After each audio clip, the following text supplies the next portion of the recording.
A parade can be a story. A missile, a jet, a marching column, each is a sentence in a country's argument about itself. Over the last 5 years, Croatia has been quietly rewriting its defense story. It has traded the comfortable certainty of yesterday's forces for a deliberately modern toolkit. Western fighters in place of Cold War relics, new armored doctrines, a navy that thinks bigger than its hull count, and a defense industrial base that no longer plays just subcontractor. The argument Croatia is making is simple. Small size does not mean small effect.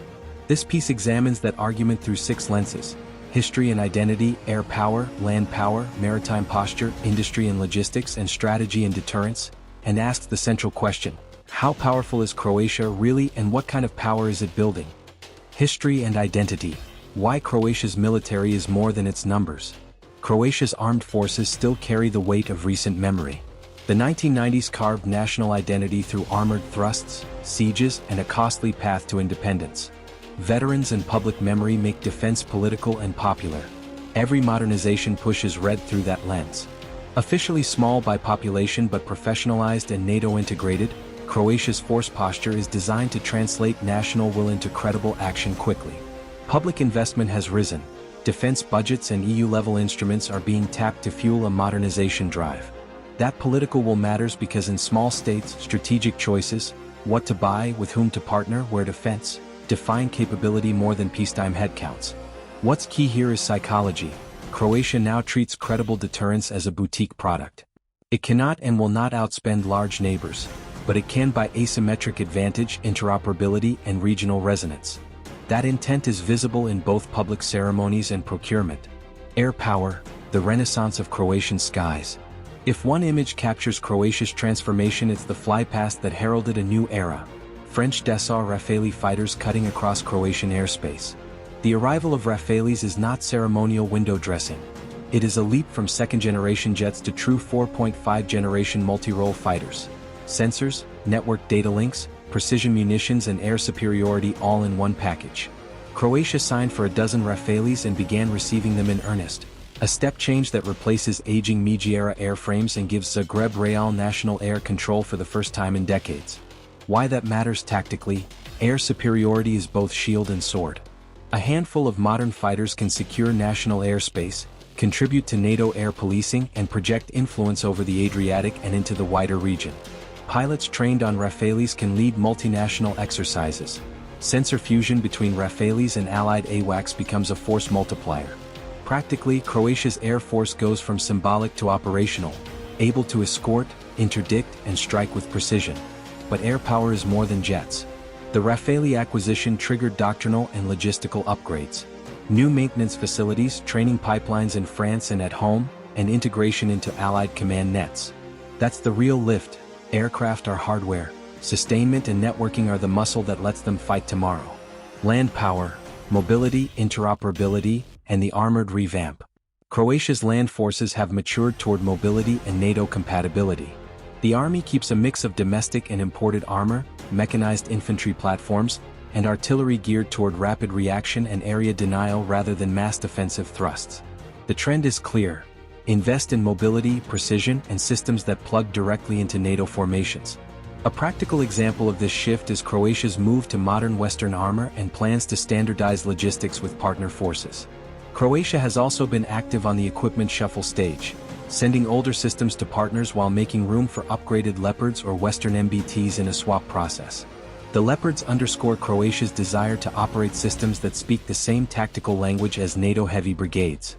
Tactically, the Croatian army now places a premium on combined arms brigades built for maneuver warfare in constrained and coastal terrain, artillery that is digital and networked, IFVs and APCs with anti-tank suites and modular protection, and commando/light infantry forces trained for amphibious or mountain insertion. The lesson: for small states, the best defense is often a mobile, networked one. Deny the enemy time and terrain, make logistics a liability for an invader, and exploit terrain knowledge. Maritime posture, thinking beyond hull count. Croatia's coastline, long, indented, full of islands, is a strategic asset and a vulnerability. A navy that can only patrol will be outpaced in a crisis. A navy that can control littorals and protect lines of communication becomes a deterrent. In recent years, Croatia signaled a naval intent upgrade.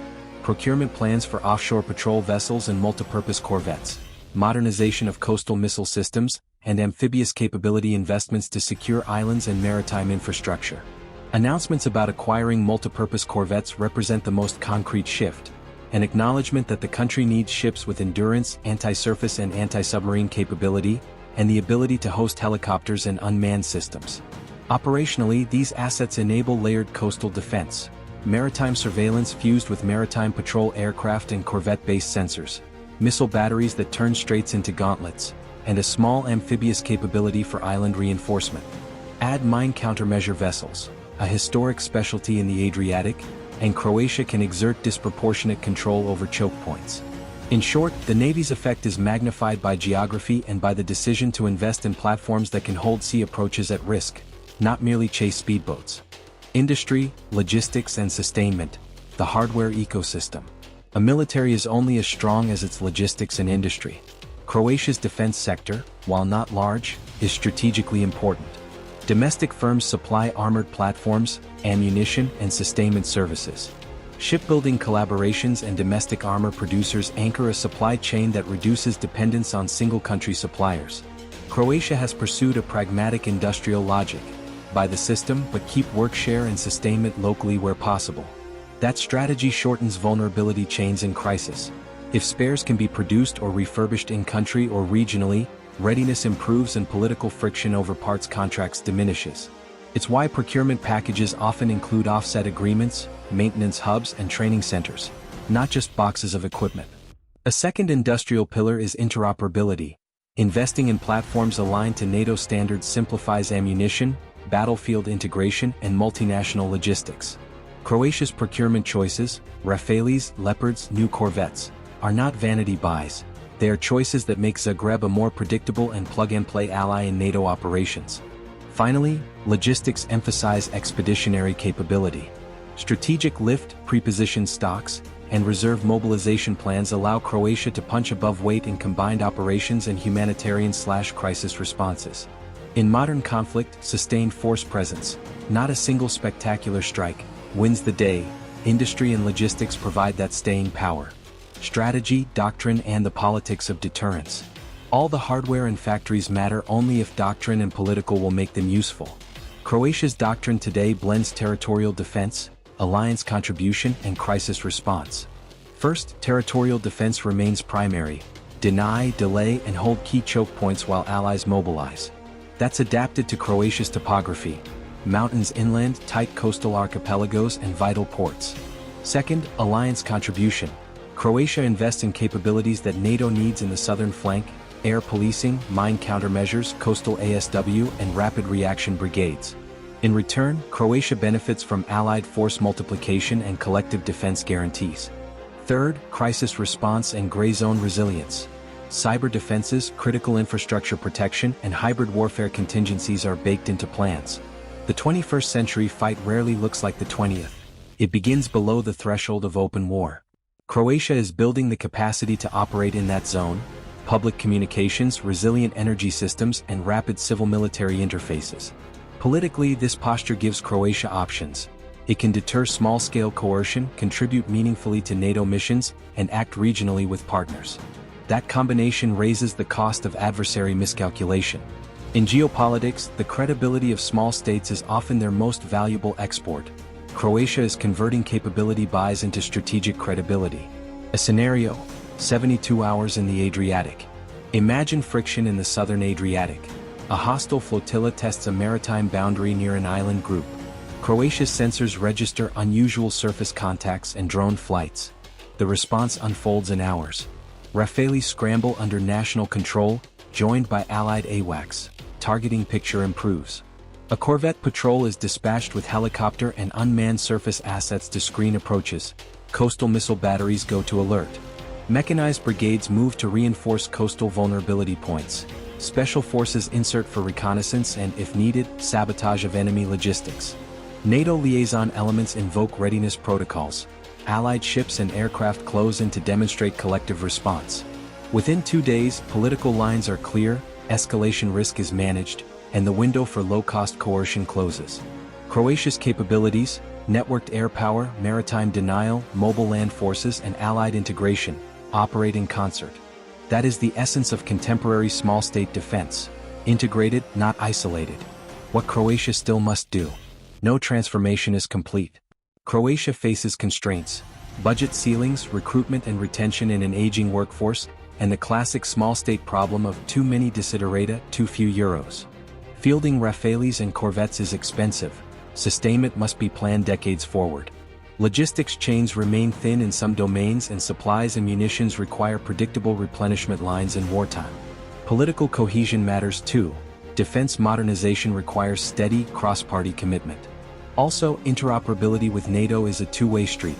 Integration requires investments in secure data links, joint training, and doctrine harmonization. Finally, the strategic environment is dynamic. Neighboring military modernizations, hybrid threats, and the speed of tech change, drones, EW, cyber, force continuous adaptation. Croatia has made major strides, but it must institutionalize adaptability. Croatia's power defined. Croatia's military power is not a metric but a mosaic. It is built from modern fighters, upgraded armor, a navy that thinks regionally, a nascent industrial base, and a doctrine wired to alliances. Its strength lies in integration. Buying systems that fit allied logistics, investing in sustainment and training for distributed, joint operations. For small states, the smart path is rarely about matching adversaries tank for tank or ship for ship. It is about choosing niches, forcing dilemmas, and investing where effects multiply. Croatia's choices, Rafales in the skies, modern armor on land, corvettes at sea, and industrial sustainment at home, add up to a force that is credible, networked, and deterrent. The parade on Zagreb streets, the flypast over Split, and the budget lines in government finance documents are threads of a single narrative. Croatia is not just protecting its coastline and its capital. It is building influence, contributing to alliance security, and ensuring that its voice matters when regional decisions are made. The sun that once set over Mediterranean empires may have set long ago, but in the Adriatic, a small state is polishing its tools and making sure that when security counts, Croatia is counted among those who can deliver it.